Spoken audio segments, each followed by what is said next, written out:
Salam sejahtera keluarga Malaysia. Terima kasih karena menonton video dalam channel ini. Baiklah, kita teruskan berita ini terkini hari ini. Selepas 3 jam pengumuman Istana Negara kira-kira jam 2 petang Kamis lalu bahwa Datuk Seri Anwar Ibrahim dilantik sebagai Perdana Menteri ke-10, Tan Sri Muhyiddin Yassin mengeluarkan kenyataan meminta beliau membuktikan keabsahan mempunyai majoriti sokongan ahli parlimen.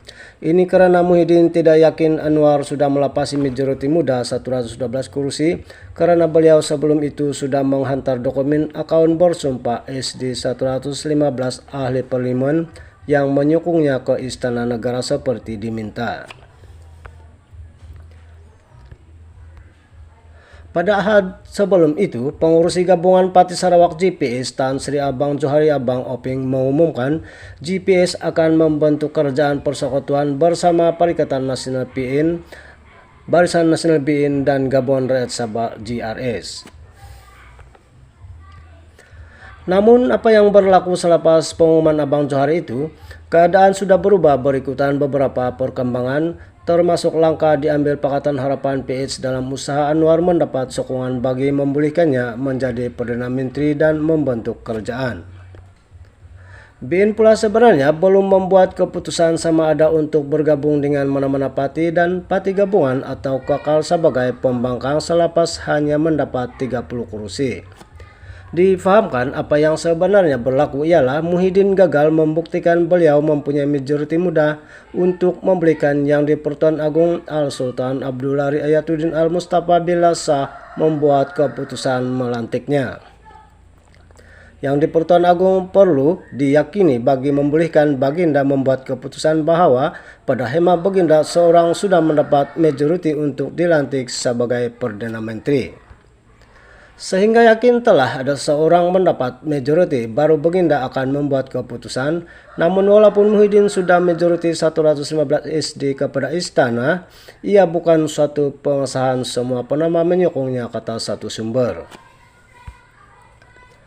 Tambahan pula dalam Tempo Kekelutan mengenai siapa yang mempunyai majoriti, BN mengesahkan parti itu tidak akan menyertai mana-mana gabungan, sebaliknya mahu menjadi pembangkang.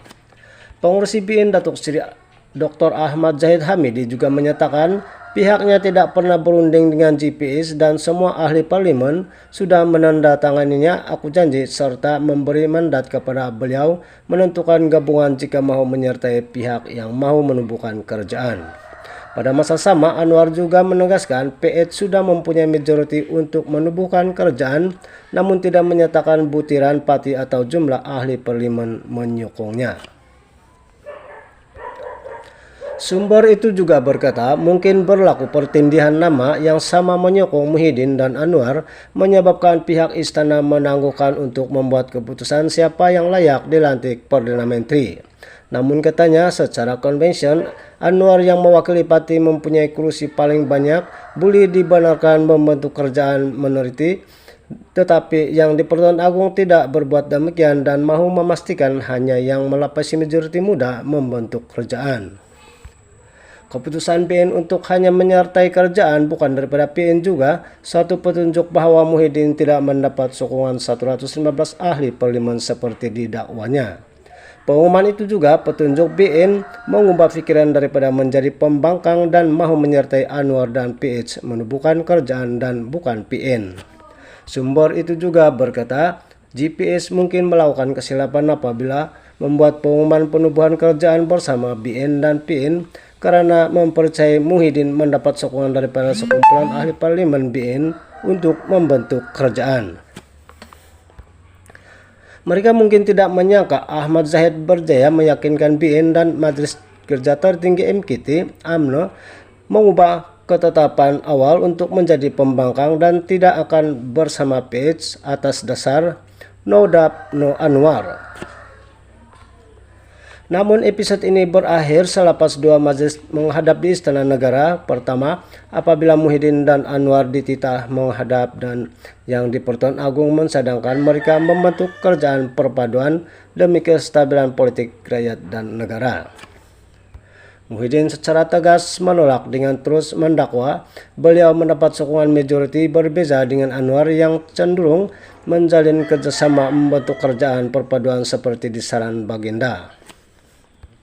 Majelis menghadap kedua membacakan Ahmad Zahid Datuk Sri Muhammad Hasan dan Datuk Sri Dr. Zamri Abdul Qadir mewakili BIN dan 4 wakil GPS. Majelis itu membawa kepada penubuhan kerjaan perpaduan dengan persetujuan Anwar dipilih Perdana Menteri. Seperkara lagi yang memungkinkan kekelutan ini berakhir ialah kebijaksanaan yang di Pertuan Agung menangani dan menyelesaikan kemelut berkenaan. Langkah Baginda mengadakan perbincangan khas bersama Raja-Raja Melayu pula dalam muktamad kepada kemelut 4 hari ke arah pembentukan kerajaan stabil demi rakyat dan negara. Bagi Anwar, beliau memikul tanggung jawab membawa kemakmuran negara dan perpaduan rakyat untuk tempo 5 tahun akan datang, manakala Muhyiddin dan PIN pula perlu menjadi pembangkang berkesan juga demi negara dan rakyat. Sekian berita hari ini, terima kasih, jumpa lagi, bye-bye.